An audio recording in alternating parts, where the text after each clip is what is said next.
இனிய என் உறவுகளுக்கு என் இனிய வணக்கங்கள்.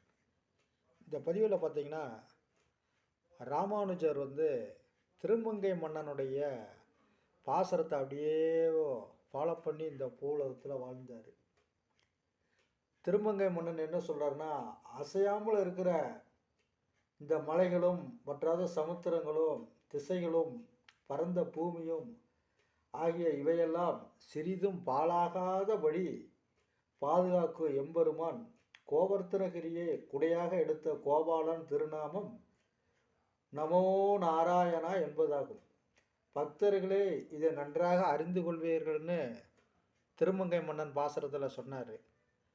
அதையவே பல ஆண்டுகள் கழித்து ராமானுஜர் இந்த ஓம் நமோ நாராயணங்கிற இந்த மந்திரத்தை கேட்கறதுக்கு 18 முறை திருக்கோஷ்டியூர் சென்று அதுக்கப்புறம் தான் வாங்கினார். திருமங்கை மன்னன் சொன்ன பக்தன் யாருன்னா எல்லாரையும் தான் சொன்னார்.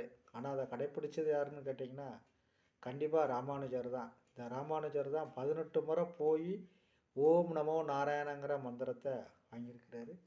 பாசுரத்தை பார்ப்போம். நின்றவரையும் கிடந்த கடலும் திசையும் இருநிலமும் ஒன்றும் ஒளியா வண்ணம் எண்ணி நின்ற அம்மனார் குன்று குடையா எடுத்த அடிகளுடைய திருநாமம் நன்று காண்மின் தொண்டீர் சொன்னேன் நமோ நாராயணமே அப்படிங்கிறாரு. அசையாமல் நிற்கிற இந்த மலைகளும் வற்றாத சமுத்திரமும் திசைகளும் பரந்த பூமியும் ஆகிய இவையெல்லாம் சிறிது கூட பாழாகாதபடி பாதுகாக்க எம்பெருமான்னு சொன்னார் ஐயா. இந்த உண்மையை உலகத்துக்கு சொன்ன திருமங்கையாழ்வாரையும் ஓம் நமோ நாராயணா என்று சொன்ன அறிமுகப்படுத்திய ராமானுஜர் திருவடிகளை சேவிப்போம். ராமானுஜர் திருவடிகளே சரணம். திருமங்கை மன்னன் திருவடிகளே சரணம். நமஸ்காரம்.